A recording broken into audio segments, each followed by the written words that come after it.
if you're coming late, you need a block and you need a yoga strap or scarf. If you do have a proper yoga strap, I'm going to ask you to set it to put it around your forearms and set it so that your elbows are aligned with your shoulders. All right, and if you don't have a proper yoga strap, don't worry about it. Just grab a winter scarf or a belt or something like that. And I'm going to start. So there's a 5-minute intro, and then we're going to go into Shavasana, and our peak pose today is we're going to continue working on downward dog. So if you haven't been to the previous sessions, that's fine. If you have been to the previous sessions, we're just refining the techniques that we learned earlier. All right, so as you're getting ready and settled, we want to give people 5 more minutes to get in from the waiting room, so I'll use that time to talk a little bit about mindfulness and pain. So this week I asked you to share with me if you had any physical discomfort or limitations that might percolate up during a yoga class, and I got a very robust response. So thank you for sharing the information, because it really helps me structure my class. But it also got me thinking about mindfulness and the mindful response to pain and physical discomfort. And I don't think there's anyone in this room who hasn't experienced some sort of physical pain or discomfort, if not in a yoga class, then maybe some other physical activity. And so, welcome to being an embodied human being. It's the aging, saging body. It's just part of life. So, the question is, can we bring a mindful attitude towards physical pain and discomfort? And what does that even mean? So for me, a mindful attitude is to start to work towards treating that physical pain or discomfort as information. And that's all it is. It's information. And sometimes it feels like very loud information. But what I'm moving towards more and more is trying to bring an attitude of curiosity, because my reaction is often, I want the pain to go away, or I want the discomfort to go away, and I brace against it. And if it doesn't go away, I get angry and frustrated. And then I just add emotional pain and discomfort on top of the physical pain and discomfort, and it's not often helpful. So with mindfulness, what we are encouraged to do is to be with the pain, and to not push it away right away, but just almost even do the opposite and lean into it a little bit, so that we can, what we call in the mindfulness world, attend and befriend. So can we use the pain as valuable information that our body is sending us to start to wonder about maybe things like repetitive motions that we might be doing that might have caused the pain or might be exacerbating the pain, or maybe even start to look at our eating habits or our sleeping patterns. Are they maybe contributing to this pain or discomfort in some way? And not just physical, but to start to be curious about emotionally. So what's going on for us emotionally when this pain or physical discomfort percolates up? Sometimes it's stress, sometimes it's sadness, sometimes it's anger. And so just starting to connect all the dots of this information that our physical body is giving us. And the idea is, can we stop seeing the pain as our enemy, but our teacher? And I know that's a big ask, especially for people with chronic pain. But that's the invitation, because it's a way to freedom. If we can see that pain and discomfort as our teacher rather than our enemy, it can start to free us up somehow.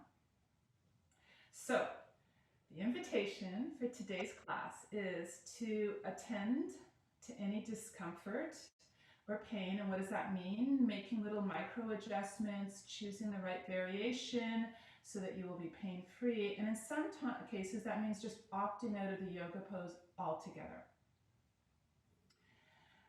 Befriending the physical pain by maybe trying to be grateful for the information rather than judging it. And it's often information that's there to keep us safe. to discourage us from doing that movement or doing it to the extent that our ego might want us to do the movement. And then finally, to use that discomfort as an object of kind, compassionate, curious attention. So there's my intro. We're going to go into Shavasana, Immortal Pose. You're going to have your strap and your block right beside you, around the middle of your mat, so that you don't have to squirm around too much to grab it.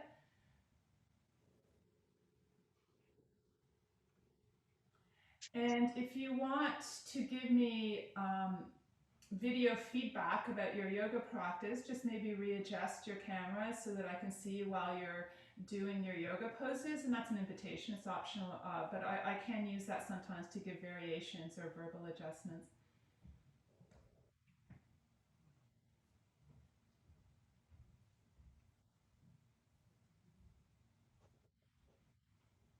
All right, let's do our check-in.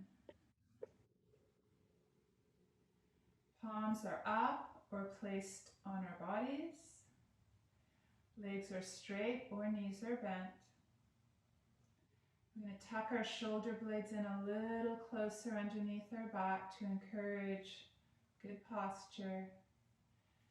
And to get a little bit of traction in the cervical neck, we're going to just reach up through the crown of our head. And remember, the crown of the head is not the top of the head, it's a little bit near the back of the top of the head. And then settling into the room, into the space, into the present moment.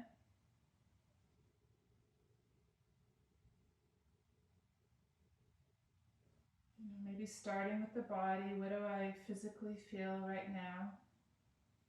Am I hot or cold? Feeling the pressure of the yoga mat against your back body.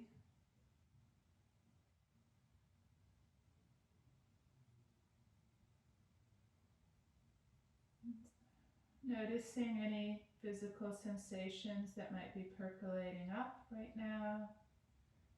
It might be throbbing or pulsing or tightness. Just putting the strobe light of attention up and down your body a few times.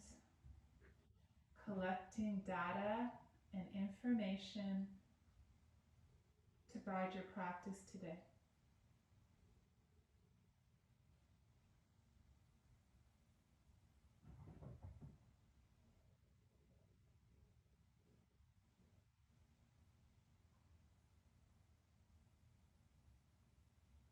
And then noticing your mood.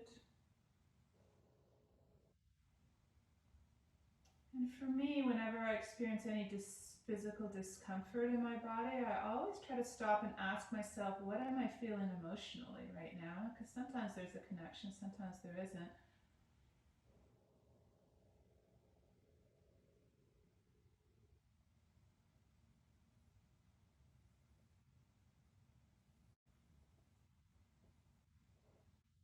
And then checking in with the mind stuff. Is your mind feeling a little sluggish this morning? Is it feeling very active? Is it fixated on any thought bones? I sometimes like to think of the mind as a puppy and thoughts as the bone that it's always chasing after.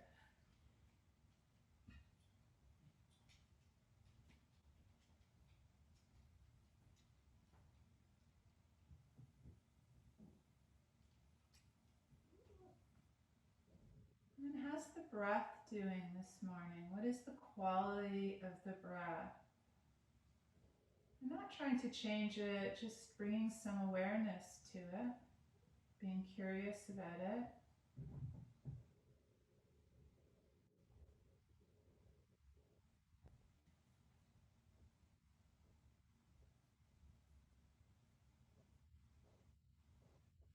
And from here, from breath awareness, we're going to go into a little bit of breath control.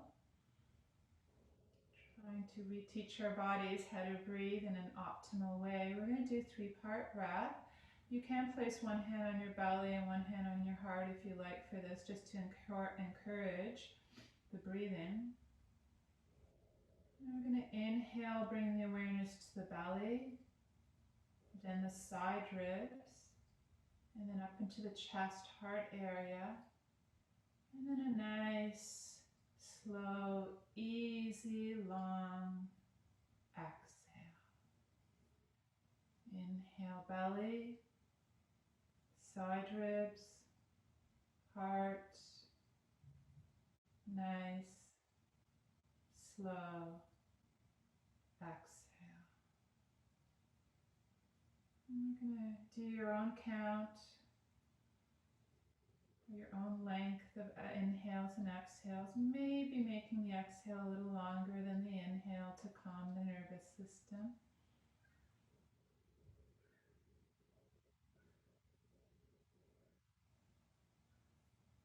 And when you breathe into the heart area, I'm going to ask you to also drop into the back body, because you might be able to feel the lungs broadening your shoulder blades a little bit when you breathe into the back body. So lungs are not just at the front of our body, they also extend into our back body.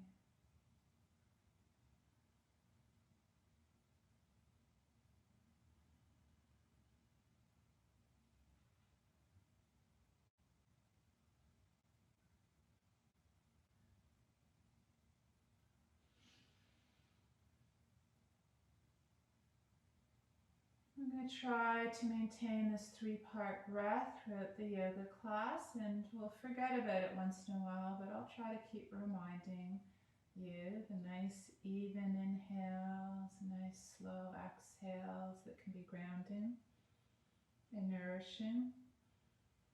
But for now, we're going to start to add some movements. So just starting with the toes, and you can scrunch up your toes to make fists. And then you're going to flex your toes and spread the toes apart, and then crunch them into little fists, and then spread them apart. And doing that a few times.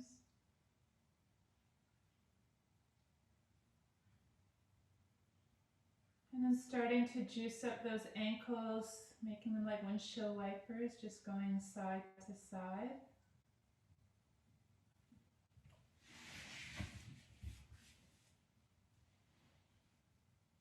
And then pointing and flexing them a few times. And when you flex them, you might notice that your calves are tight.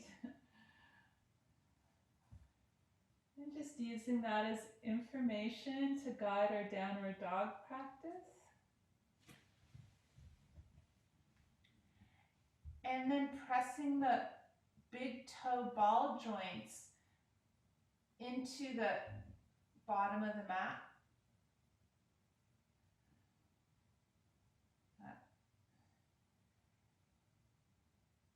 And then releasing, and then you can do circles one way, circles the other way, or just kind of move around your feet, flutter them. What do your feet feel like doing this morning? So just exploring sensation in your ankles. So for downward dog, one of the limitations is ankle flexion. And so we just want to wake up those ankle joints and get some synovial fluid flowing in there. All right, that's the feet. Let's run the arms a little bit here. So palms facing each other, inhaling the arms, back down, up over your head, and back down. Now the other option is, if you have a block, you can make L fingers, like an L hand around either edge, spreading the fingers apart, because this is how our hands are going to be in downward dog. And then letting the block drop back and behind, not all the way to the floor, because your shoulders are going to tell you to stop at some point. And then inhaling back up. Or if you set your strap to shoulder width apart, you're going to kind of press against the strap, offer some resistance. That's going to engage your triceps and biceps. And just floating the arms up and down. Now resist the urge to have the shoulders, the arms come right out of the shoulder sockets when you go back and behind. So So you want to have the shoulders, the arms nicely in their sockets. And you want to just make a note of at what point do your shoulders start to offer resistance and speak back to you. And just take a screenshot of the angle of the arms at this point, right? This is going to be critical for our downward dog later on. All right, and then putting the block down, taking the strap off, and we're going to do snow angels. So the hands start at an A-frame at the side of your body, and then they come up into cactus arms, and then maybe the fingertips touch.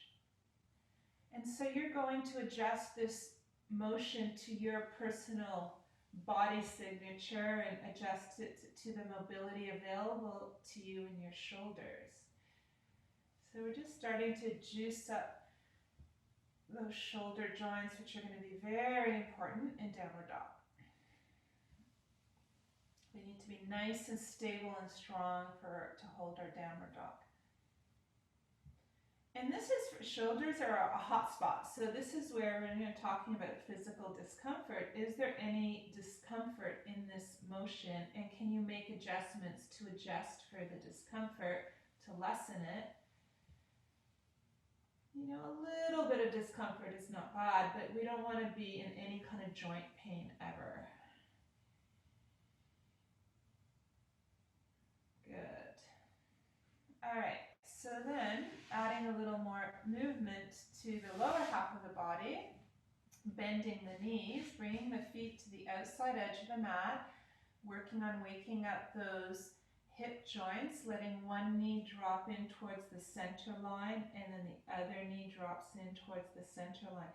Now for this variation, one knee stays static, pointing up towards the ceiling, while the other knee dives in towards the center line. So this doesn't compromise the sacrum. We're going to do a fuller spinal twist in a second. So this is kind of a half spinal twist because only one knee is twisting. That actually lessens the twist to the spine. It's more about internal rotation of the hip. All right, so that's the internal rotation. Now we're going to do the opposite, external rotation. So one knee drops out to the side, and then inhaling that knee back up. The other knee drops to the side, inhaling back up. So can you be curious about external rotation? Usually the body is not symmetrical, so you might find that one side has more mobility than the other. And just maybe being curious about that for a second. It could be genetic, it could be repetitive motion, it could be osteoarthritis. There's many reasons.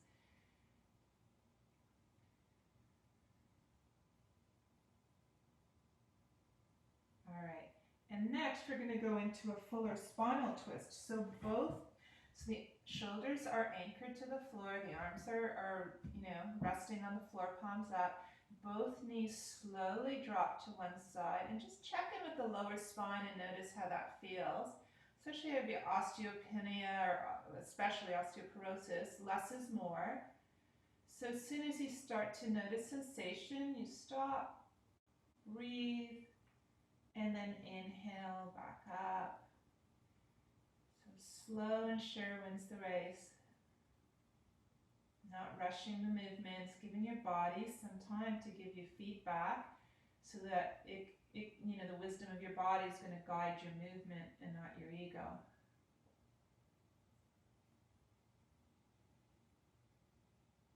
All right. So next we're going to wake up those hamstrings and calf muscles. So we're going to stretch up those legs and then wiggle the toes a bit. You can bring up your arms, dead bug, wiggle around, loosen that all up. All right. And then as the knees come towards our chest, the arms are going to come behind us. And then inhale the arms, straighten the legs, flex the feet. When you flex the feet, you should feel your hamstrings and calf muscles kick in. So bending the knees, arms drop back and behind. Inhale, stretch up. Exhale, bend the knees, the straight arms drop back and behind. So when you bend the knees, bring them a little towards your chest more. And one more time, straighten the legs. The knees bend towards the chest as the arms come down. Now the knees are going to stay bent. We're going to place our hands on the knees and we're just going to squeeze the knees into our chest a little bit. And your hip flexors, if they're tight, they're going to limit this action. And then maybe little circles one way. So we're waking up the hips here. We're putting the knees into flexion. If you're having pain in your knees, instead maybe wrap your hands around the back of your thighs so that the knees are in less flexion. And reverse the rotation.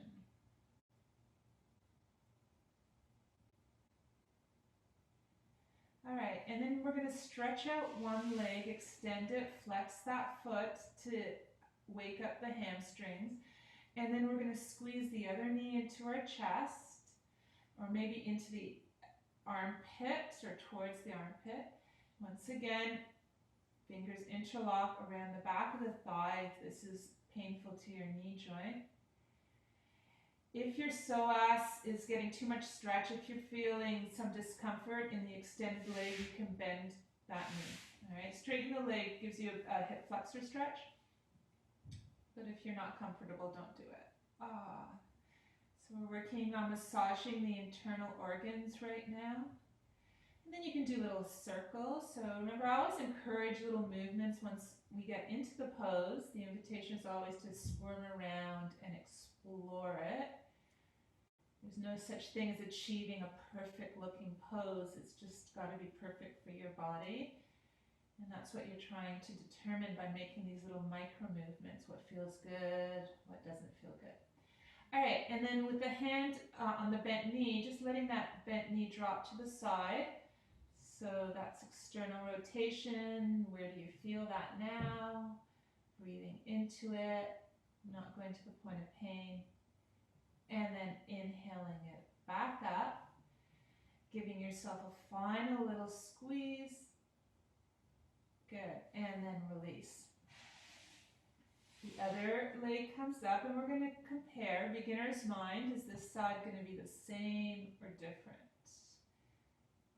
And then just, doing little movements, squirms, exploring, juicing up that hip joint. Is there clicking? Is there less movement, more movement in this side? And then external rotation, letting that knee drop out to the side, but not letting the opposite hip roll up. So the opposite side of the body roots down into the ground. It's the anchor.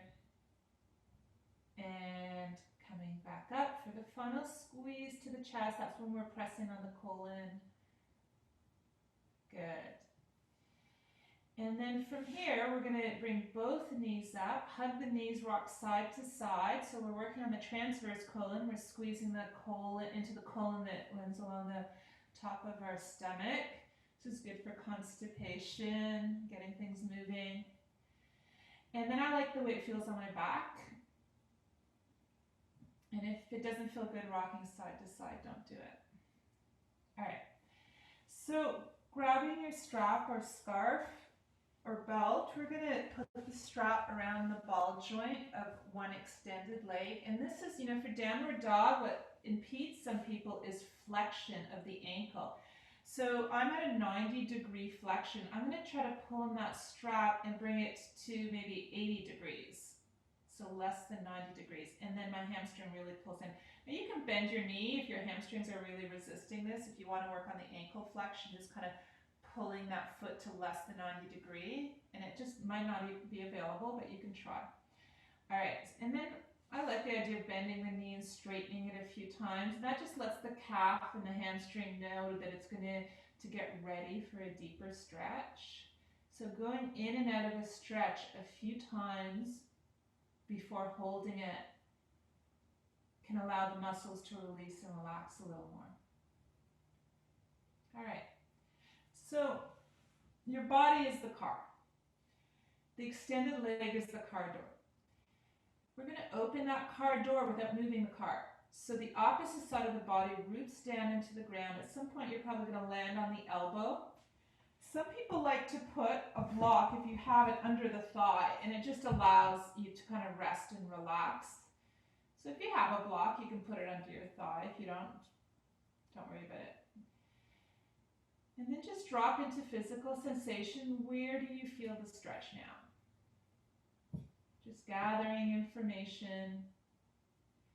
And if it's too uncomfortable, then you can bend the knee, or you can bring the leg up higher, right? So just adjust to accommodate your body's needs. Breathe into the stretch.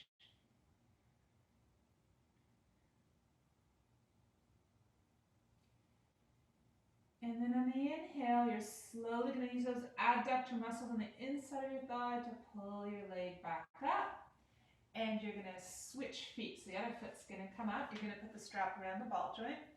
And once again, we're working on flexion, so you can point and flex your foot a few times. We're trying to build deeper flexion in the ankle joint. And then you can bend your knee if you have to accommodate tight hamstrings or tight calves. And then bending the knee and straightening it a few times. Waking up that hamstring. And is this leg different than the other leg? Just noticing that. All right, so let's go back to the car metaphor. Your body is the car. This leg is the car door. That car door is going to open to the side, but the car is not going to move. Just the car door opens. Now, if that leg is straight, it might be at a 45-degree angle. If you're super flexible, it might be at a 90-degree angle. None of these things are important except to the ego. The only thing you're looking for is a nice, healthy amount of sensation to that left leg. What is a healthy amount for you? And then remembering you can use that block to settle it under your thigh so that the leg can relax in the stretch.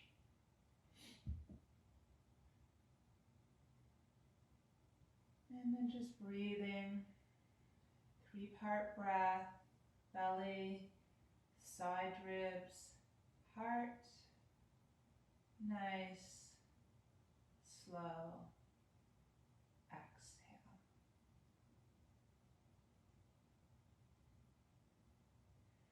And then slowly on the inhale, bringing that leg up. And now we're going to try both legs. So downward dog pose is a perfect 90-degree angle, right? So in downward dog, if you cannot get your legs up to 90 degrees, so my legs are at 90 degrees right now, right? That's 90 degrees. Some people have tight hamstrings, so their legs are here. What that means is in downward dog today, you're going to bend your knees in downward dog. So if you don't have this kind of flexibility available to you, that's totally fine. You're going to do downward dog with bent knees, okay? If you can get your legs at a 90 degree and your feet are flexed and your legs are straight and you can pull up on your quads and then pull up on your kneecaps to engage the quads, that just means that you can probably straighten your legs in downward dog today, all right? So just take a little snapshot of that. All right, next I'm going to add the arms for downward dog. So we're going to do downward dog lying down. So your legs are up, and at this point, if you have tight hamstrings, I want your feet pointing up at the ceiling, and I would like for you to bend your knees. All right, so some people can straighten their legs, some people are going to bend their knees. All right, then if you have a block, if not, don't worry about it. We're going to squeeze that block if you have one. If not, you're just going to mentally squeeze a block with your mind. All right, so I want some resistance in the arms. I would like you to engage your triceps and biceps here so that you don't hyperextend those elbows when we do downward dog later on. Okay, now if we were to drop that imaginary or real block behind, how far back do our arms really want to go? And for me, I can bring them to the floor, but my shoulders are out of their sockets, and if I squeeze the block, it feels uncomfortable. So I'm going to slowly lower again. I'm going to close my eyes. I'm going to keep those arms pulled into the sockets. I'm going to squeeze that block. And then this is my point where I'm feeling like quite a bit of sensation. It's not painful, but I'm feeling a lot of sensation. All right. And it might be here for some people. It might be here. Some people can get their hands by their ears. I don't want the hands on the floor though, because I want to keep the triceps engaged. Wherever the hands are, I just want you to take a little snapshot, as they say here, right? So are the arms straight? So take the bend out. I see some people are bent. I want to do the experiment with straight arms. So if you keep those arms straight, if you keep the arms and the shoulder, how far back can they go without bending? And for me, it's here. And I take a screenshot of this all. My legs are straight, my arms are straight. I'm squeezing into the block, imaginary or not. 3, 2, 1, snapshot done. All right, put the block down. We're going to use this information later on. All right, so next, I want to activate the core a little bit, because for downward dog, we do want to pull into the belly button and have a nice, transverse abdominis is our corset muscle around our organs. I want to engage that in downward dog, so we're just going to wake that up a little bit. And I want to engage, I want to wake up the glute muscles also. All right, so this is called bridge pose. The palms are up. Now for bridge pose, I like the palms up because I can get the shoulder blades in closer together underneath my back. Then I want you to bring your fingers behind your neck, start at the base of your skull, run your fingers down your cervical spine, the spine of your neck, until you feel a bump. That's your C7. You never want that pressing into the floor in bridge, ever. And that's why I like the palms up and I like the shoulder blades pulled in, because we don't want that bone, especially for osteopenia or osteoporosis, we don't want that bone pressing into the floor. Okay, so now you know why I prefer palms up and bridge, even though most yoga instructors will say palms down. And I like the shoulder blades tightly squeezed in. Okay, spread the toes apart, press the feet into the floor, engage the glutes, push the feet into the floor, and get yourself up into your first little bridge. Now I feel that in my quads this morning. And so this is also a gentle back bend. So we're getting some extension through the spine here, and then just come back down. We're going to do that a few more times, and you can go at your own rate. Engage those buttocks. I like engaging the buttocks because it takes some of the pressure off the back, and then just exhaling back down. So engage the buttocks, push the heels into the floor, inhale up, and just notice where the stretch shows up, and then exhaling back down. We're going to come up one more time. And at this point, we're going to go for the hold, but this is an option. You can continue just going up and down, or you can hold. And I'm going to give some variations this morning. One variation is to interlock the fingers underneath the back, lock out the arms, come up higher on the shoulders. So this is not available to everyone, by the way. Another variation, more available, is to rest your sacrum, not your back though. So sacrum is not on your bum, it's a few inches higher than your bum, but it's not on your lower back. Or you can do the middle edge of the back. Or if you can come onto your tiptoes and you're tall like me, you can get the high end of the block under the sacrum. And then you put your heels back down. So if you don't have a block, don't worry about it. You can practice coming in and out, or you can just hold with your own brute strength and force. The block just kind of allows you to rest and enjoy the stretch without having to work, without the glutes having to work or the abdominals. So it's just a little more restful. So just lots of variations. If you want more variations, you can try putting one ankle over one knee. And now I'm really feeling that in the hip joint because I've got a lot of external rotation in one hip. And then I'm going to try the other side.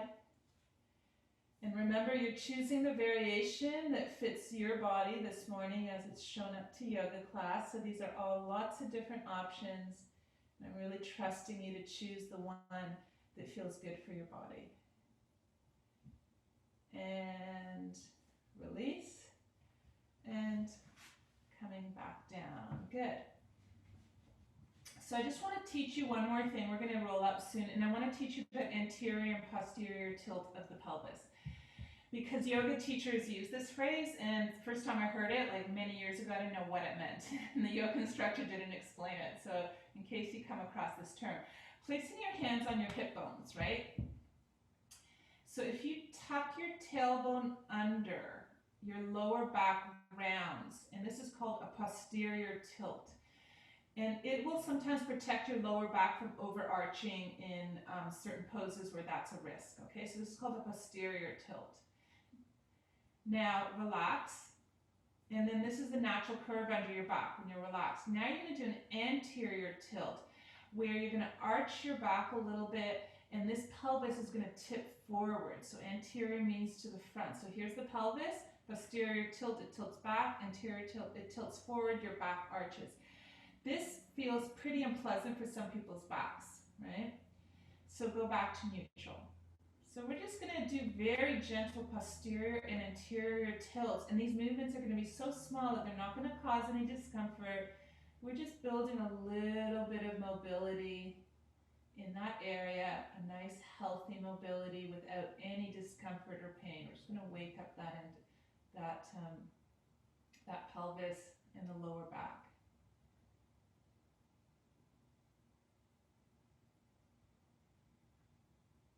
All right, so in downward dog, some people tend to posteriorly tilt because their hamstrings are too tight. Other people who have sway backs go into too much of an anterior tilt. And what we want is to engage the abdominals, the transverse abdominis. Give yourself a big cough. When you coughed, your transverse abdominis came in like a girdle, right? And that's the transverse abdominis, and that's what you want to engage when you're in downward dog. All right, so those are the little lessons.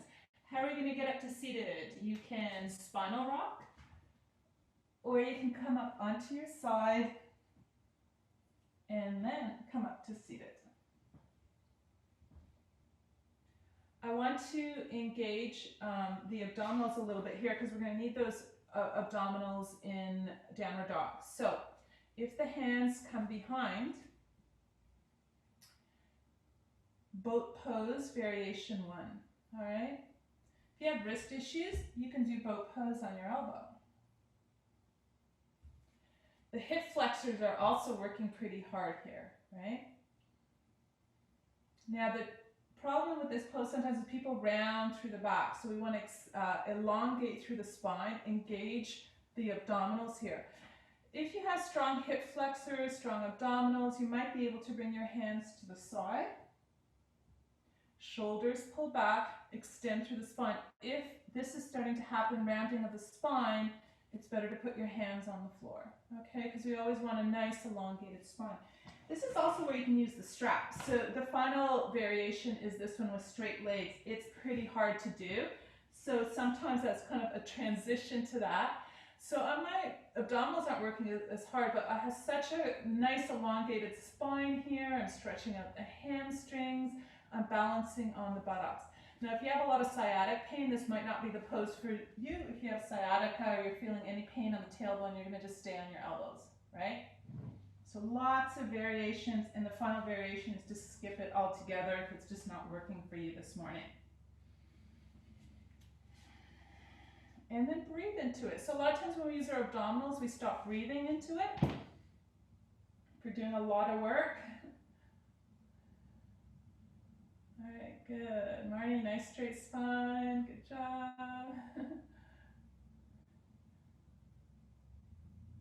Good. And then release and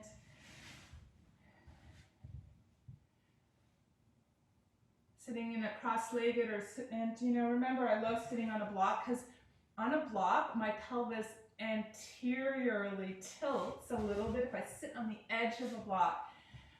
Instead of going, so when people sit cross-legged, this is how they often sit because they don't have the flexibility in their hips, and then this is a posterior tilt. What we want is more of an anterior tilt. If you have a sway back, you have to be careful though, you're already permanently anterior tilted, so you're gonna just instead pull back on your belly button.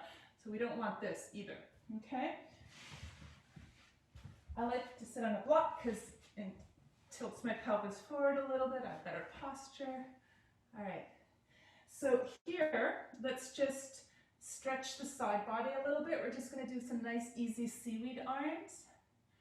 Just going side to side.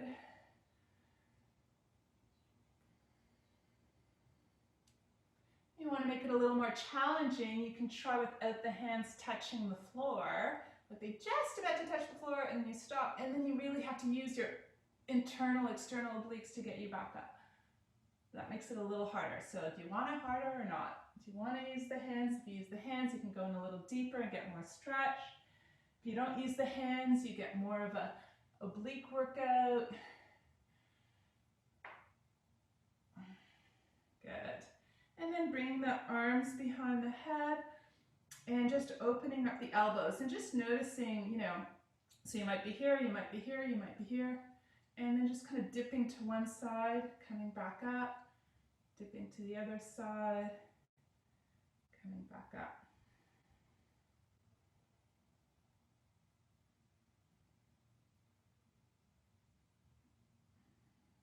Good. And then since that elbow's up there, walking the elbow back, stretching out the tricep, and then reaching away from that raised elbow, crescent moon side stretch. And inhale up, the other elbow.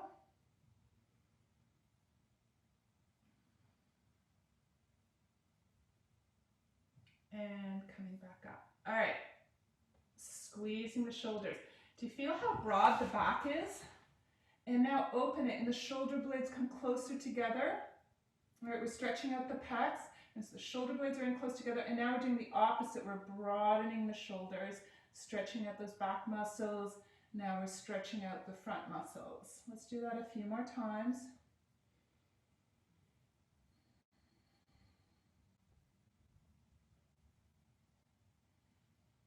And then grabbing the strap.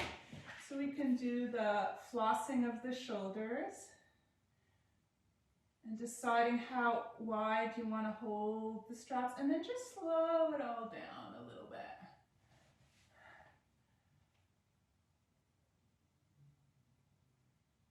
And then you can always try to add a few little side stretches. You can do spinal twists here. Good.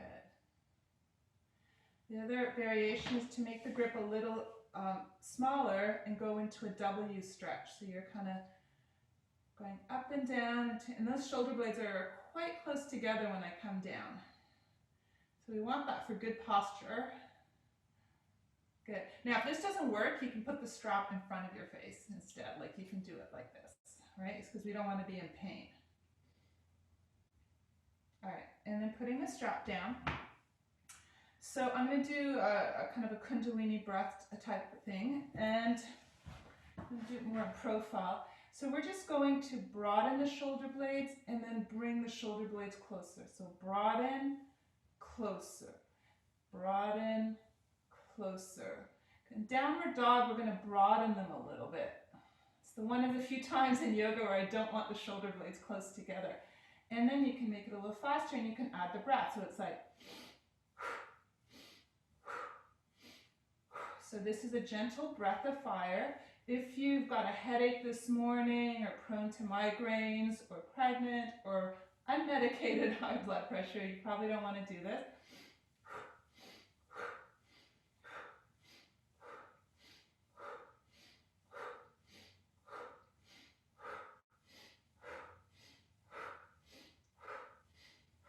Three, two, one, and stop, and just drop in and notice how that breath made you feel. So some people feel warmer, some people feel more energized, some people feel dizzy. If you feel too dizzy, you just know that next time you do it much slower, not as vigorously, all right? So breath of fire tones the diaphragm, and it gets you to release toxins through air. It makes room for new, fresh, clean air to enter your lungs. It invigorates the mind. But I also want to open up this area for downward dog. So that was my other purpose for doing it. All right. So speaking of downward dog, I'm hoping that you all have some wall space that you can try this at. So If you have the strap, grab the strap. If you have a block, grab a block. If you have a wall, sit against it. So once again, I'm going to do a downward, this is downward dog. I'm just doing it against a wall. All right, so that's why, or you can just watch me, or you can do downward dog in staff pose. It's much harder. So you don't have to have a wall, okay? So if you have a wall, first thing I'm going to ask you is if you go against this wall, can you straighten your legs? Because if you have tight hamstrings, you might notice that you have to bend the knees, all right? If you actually push your sacrum against the wall. So shoulders back and down, this is great posture. We're pushing those shoulders towards the wall. How are my hamstrings? Do I need to keep the knees bent or can I straighten them? And can you flex your feet? And can you flex them more than 90%? So if I push the ball joints of my feet away from me, pull up on the kneecaps, engage those quads, I can get a little bit less than a 90 degree for me. All right, so this is just a way to know, am I going to have to bend my knees in downward dog? All right. Next, you know, in downward dog, they talk about getting your ears between your elbows. That's not possible for everyone because of, you know, the mobility in your shoulders. So I just want to check that out for you today. So you can do this without a block, with the strap. All right. I'm going to do it without first. So just my hands are like this in downward dog. So spread the fingers apart. Put your hands by your hips, that's staff pose.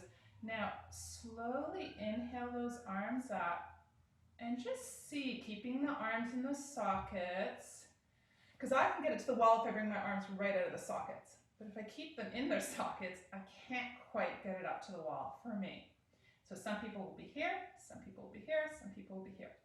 So getting the ears between the elbows is probably only going to happen for those people that can do it here. If you can't do it here, you won't be able to do it in downward dog. So then just let go of that idea. All right, so if you do have a block, you can try squeezing the block. If you don't have a block, imagine squeezing that block. And if you squeeze the block, I'm firing up your triceps and biceps, and I want them fired up in downward dog so you don't hyperextend the elbows. Squeezing, squeezing, squeezing, and then release. And if you have the strap, you can try it with the strap. And the strap, you're kind of pushing against the strap and creating tension in your arms. All right, so with the strap, I got to put it here a little bit more, otherwise it's going to hit my nose. And if I keep the arms in the sockets, once again, I'm not touching that wall. But I'm sure there's some hypermobile people in the shoulders that can easily touch the wall. And then bringing it back down. All right, so we are ready for our peak pose now, downward dog. I'm going to give lots of variations. Actually, let's go into tabletop and just do our warm-up cat-cow pose.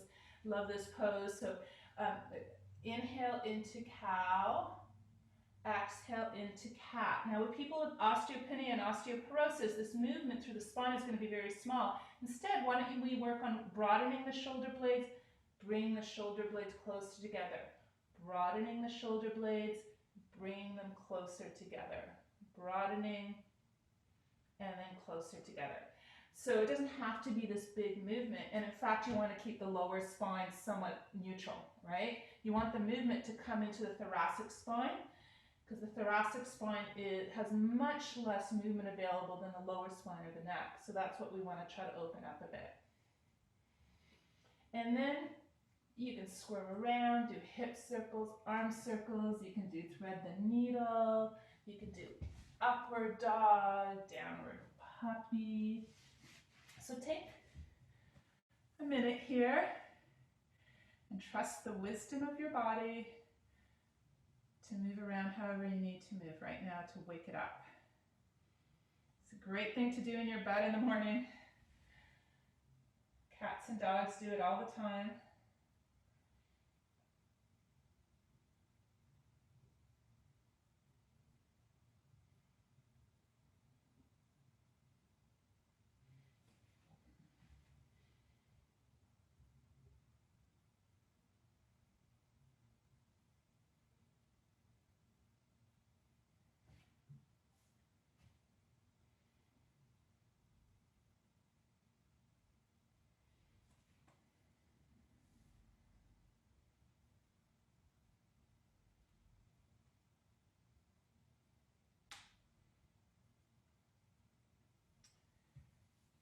So a few more movements here, a few more breaths before I bring you back up to tabletop.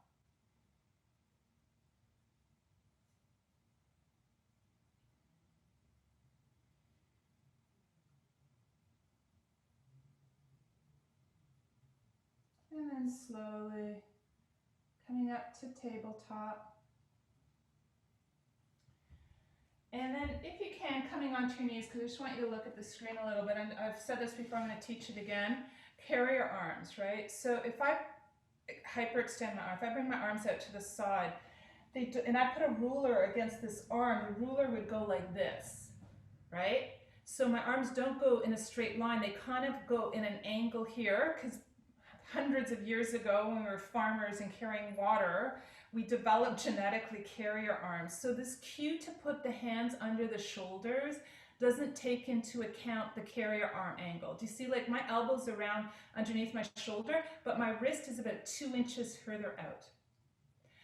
So when you're instructed to go into tabletop or plank pose or downward dog, your wrists aren't probably, like, since 90% of the population has carrier arms, you might be in that 10%, it means that your wrists are going to be about 2 inches, 1 or 2 inches further out, all right? So having this information now, going into tabletop, if my elbows are under, and I have a pronounced carrier arm, so for me it's about 2 inches, my elbows under my shoulders, and my wrists are about 2 inches further towards the outside edge of the mat, all right? So fingers are spread wide apart, and I want you to hyperextend your elbows so you know not what to do. So hyperextend is when I engage the biceps and those wrists, those elbow creases now come to the front of the mat. I don't want this. It's joint instability, and if I put weight on it, it's not good for my elbows.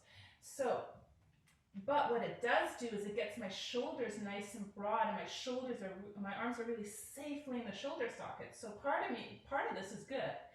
So I would like you to hyperextend. You'll feel the shoulders broaden, but now I have to get those wrist creases at a 45-degree angle. I don't want them lined up at the top of the mat. How do I do that? I bend the elbow a little bit, I engage the triceps at the back, and I put the weight into my thumb and forefinger a little more than the outside of the wrist, okay? So all my knuckles are pressing into the floor, but the thumb and forefinger is a little more. So now I'm not hyperextending at the elbow. My joint is a little safer, okay? So now I'm in tabletop. I'm going to go into downward puppy, and then I'm going to walk each hand up a few more inches. Because the other thing is, to go straight from tabletop into downward dog, it's too short an angle. So the hands are stretched out, my hips are on our heels. Now press the hands into the floor. You're going to get a bonus little shoulder stretch here. And now come back up into tabletop. So now I see that my hands are probably about 5 inches, 6 inches ahead of my shoulders, about 2 inches to either side. This probably is going to be the perfect angle. Don't do this yet. I'm just going to show you. If I go into downward dog now, I have a 90-degree angle. If I went in straight from tabletop, it would be too short an angle and I'd be jamming into my shoulders. So whenever you go to downward dog, hands a little further apart, hands a little forward. The way I test out my hands is I go into downward puppy, I stretch them out, I come back up, my hands are set. All right, next stage, curling the toes under. We're going to engage the abdominals. We're just going to bring those knees up, and we're going to hold for a few breaths here. So the abdominals are engaged. Now, some people have wrist issues. What's going to happen here, you can do this on your elbows, all right? And you're still working those abdominals.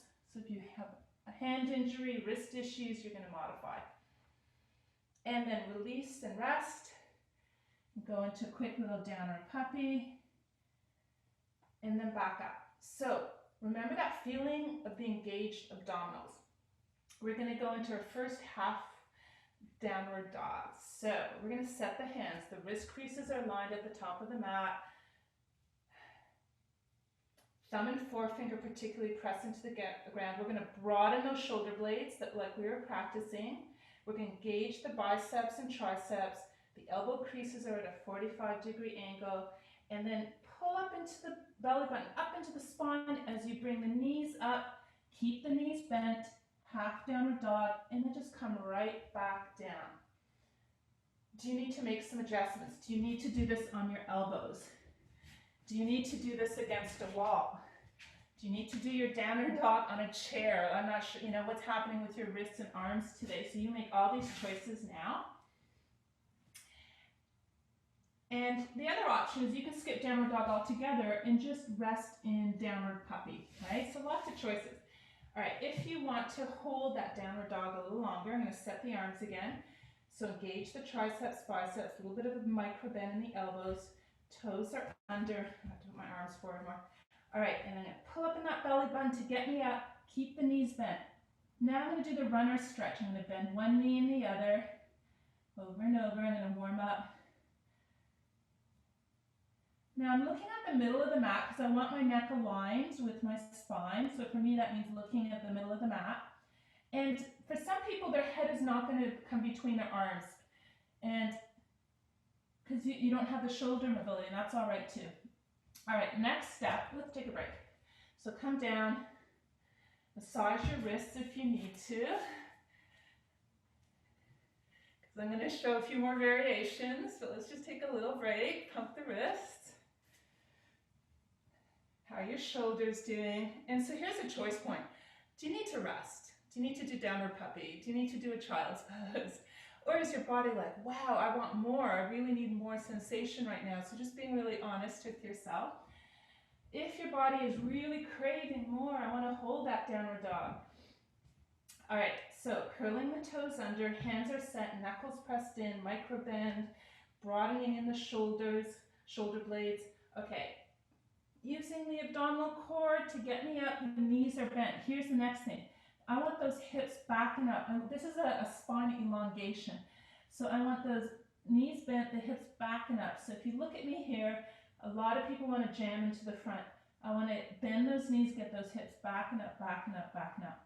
Now, when we did the screenshot before, were you one of those people that could get the 90 degrees with straight legs? So in this case, you can try to start to reach your heels towards the floor and straighten your legs. So it's either going to be like this, with the bent knees, or like this. And then you breathe, and you take 5 breaths. Keep going. So for some people, if you've been doing this a long time, they consider a downward dog a resting pose. But in the beginning, it doesn't feel very restful. So this is good to enliven the brain, energize the body. Long-term benefits are for insomnia, depression, etc.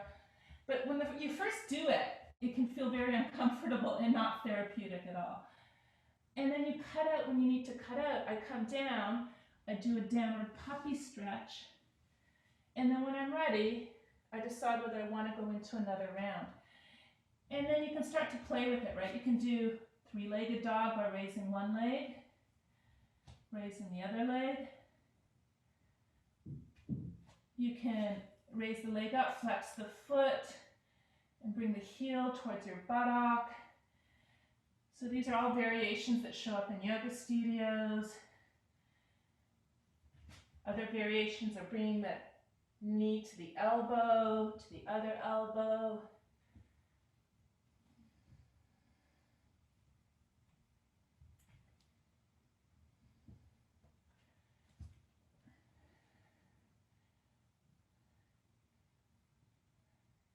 All right, and so remember the name of the game is spine extension. That's the big one, like spine elongation, I should say. So if you need to bend those knees to get those hips backing up, backing up, backing up, bend the knees. Because that's the real benefit for me, is like getting that nice long spine space between the vertebrae. All right, coming back down, and you're gonna go either into downward puppy, which is like this, or child's pose. Double fists. So if you want an extreme child's pose, the hands come by the ankles and the head rests on the floor. But for many people, that's not a comfortable version. So you choose something. This is a recovery moment, so choose something to recover. What feels like a recovery pose for you? check in with your heart. Is it beating a little faster right now? Mine is.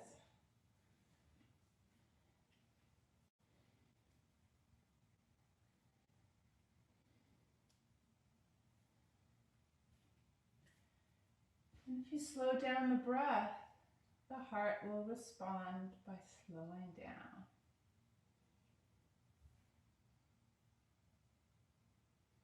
And this is where you check in. Was this too much? Was it not enough? Could I have pushed more? Or I overdid it?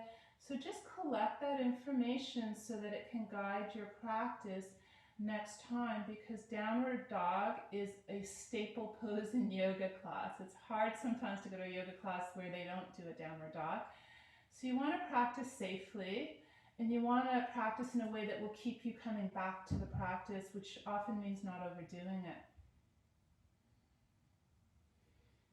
So pat yourself on the back. It's a hard, challenging pose, especially in the beginning. It's really making a lot of demands on your shoulders and on your hamstrings and on your wrists. So gratitude to the body for giving it its best go. And then if you're in child's pose, you might want to pitter-patter your hands to one side and drop your hip in the opposite direction. Just kind of stretching the side body a little. Pitter-patter your hands to the other side. And then slowly coming up and transitioning onto your buttocks. Since it's a beautiful spring day, let's do Flowerpot Pose. So you might want a pillow under your butt for this, because we're going to balance like this. If you have tailbone issues or sciatica, this might not be your pose. You can just come onto your elbows instead. All right, so the knees come apart, the hands come in between, we balance on the sacrum, the hands come up and around, and we are a flower pot. Now, is the spine rounding? Mine is. So I'm going to pull up through the spine. Ooh, harder to balance. And then I'm going to grow my tulip. The feet are going to come up. Good. And that is flower pot pose. All right, so releasing out of that, slowly coming down to the ground. I always like to end my class with a spinal twist and a hamstring stretch. So we're already stretching our hamstrings. We're going to stretch them one more time, interlocking our fingers behind our thighs. So it might be like this, it might be like this, it might be with a bent knee. But you're just somehow going to invite a stretch into your body that one last time stretches out that hamstring.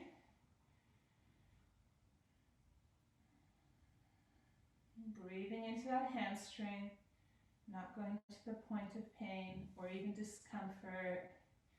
This is going to be a relaxing hamstring stretch. And release. Okay, the other side. So start off slow, start to straighten, and when the hamstring puts on the brakes, you stop. So it might be here, it might be here, it might be here. And then once you find your edge, somewhere between effort and ease, dropping into the three-part breath.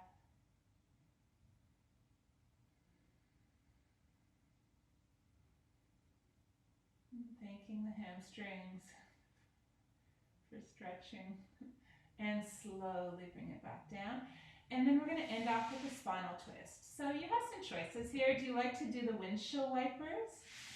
Do you like to windshield wipe to one side and then place the ankle over the knee, and it just sends you into a much deeper spinal twist? Is that something you want? Do you want a deep spinal twist? Because if you have osteoporosis or osteopenia and you're concerned, you probably don't want to do the deepest version.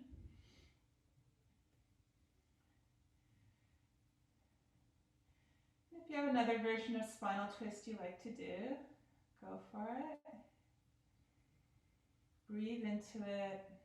So this spinal twist just kind of resets your spine, gives you the final massage to the internal organs.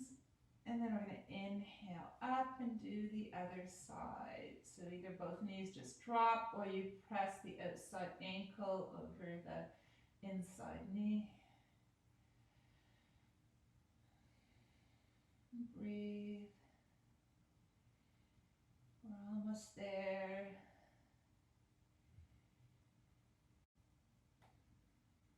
And then on the inhale, slowly bring the knees back up, stretching out the legs into an A-frame. If your back's feeling a little tender, keep your knees bent and let the knees come into each other. How do you want your arms? Do you like cactus arms? It stretches out the pectorals. Maybe you prefer A-frame arms. Palms up. Maybe you prefer your hands on your body. So you decide your version of Shavasana today.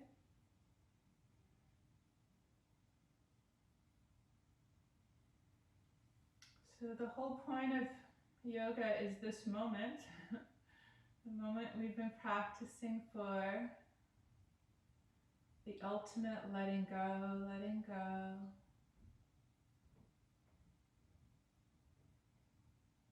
Letting go of doing and just residing in pure being.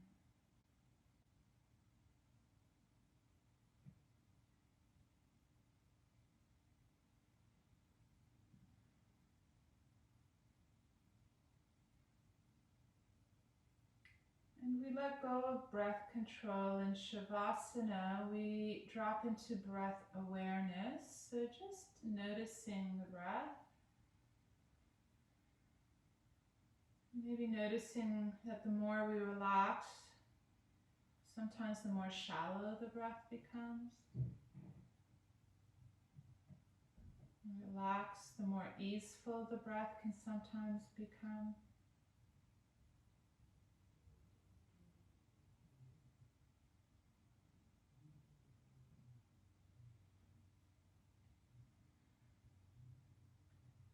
And as we transition into more meditative mode, committing perhaps to an anchor, because the mind will wander, like a ship wandering out to sea or a puppy running off with a bone. It's going to do it.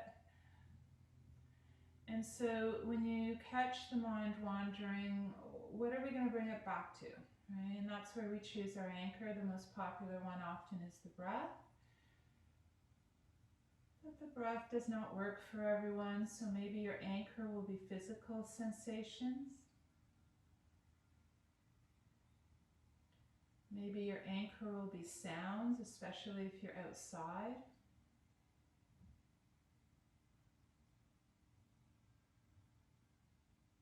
Maybe you want to choose a visual image as your anchor today. Some people meditate with a candle flame or just a picture of something in their mind's eye.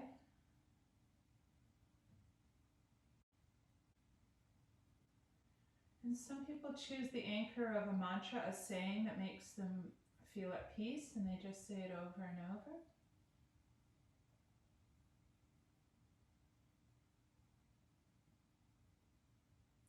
So committing to some sort of anchor that you're going to come back to when the mind wanders.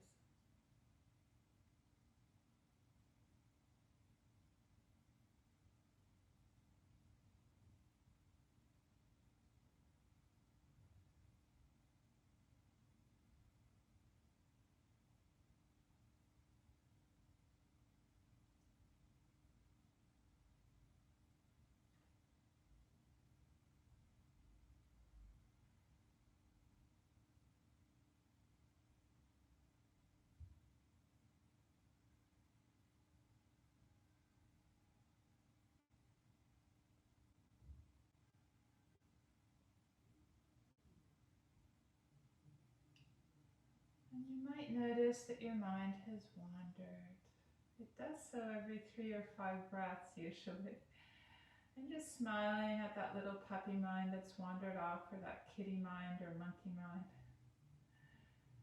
And just relaxing back into presence, into your anchor.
You might notice that the mind has done it again, has wandered off again. It's just doing what minds do. They wander, smiling at yourself, at your wandering mind, and gently, lovingly inviting it back to your anchor, knowing that it's going to happen all over again.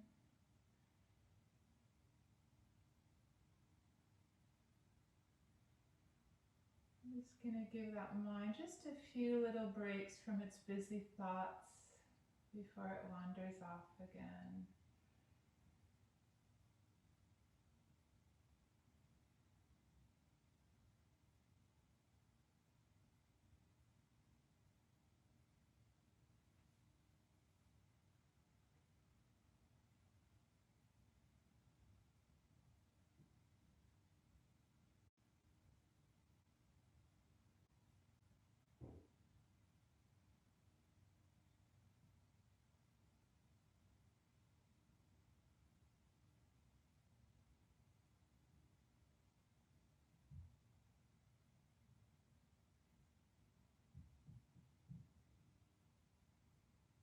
We're going to stay here for a few more breaths before we go into Cocoon Pose.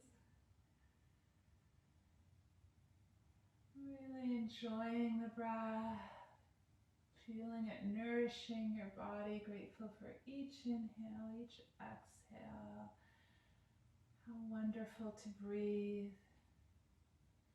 And as long as we're breathing, we know that there's more right with our body than wrong with our body, as John Kabat-Zinn says.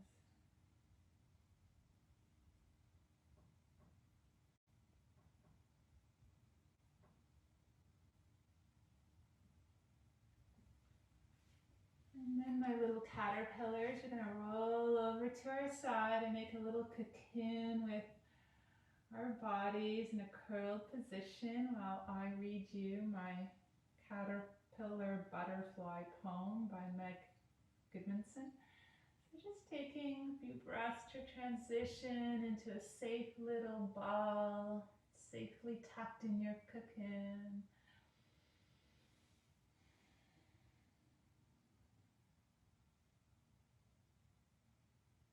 So this poem is called Transformation. It's perfect because it's spring and everything is transforming around us. Every day I walk out and there's something new in my garden to surprise me. All right, and this also ties into, this idea about pain and discomfort and what to do with it. So here it goes. It will not always feel good, this growing, this stretching beyond the boundaries of the known, the comfortable. It will not always feel safe, this learning and relearning of your own abilities, this re-examining of beliefs, this pushing of envelopes, this breaking through and closing walls. You will shiver, you will doubt, you will feel pain and discomfort, and you will want to run home, back behind walls of safety. This walk to the edge will not always feel good, safe, or comfortable. But there is no faster way to learn. There is no other way to grow. So step out, leave your home base, your comfort zone, your cocoon. Acknowledge the fear and discomfort and pain, but step out all the same. With each step you take, your world expands. Your caterpillar mind will strain to comprehend the unbounded vastness of the sky. Step out, step, step, step, unfurl your wings, fly. And the day will come when the risk to remain tight in a bud will be more painful than the risk it takes to blossom. So inviting you all to get ready to blossom into the rest of your day by pushing your hand into the floor and getting yourself up to a seated pose.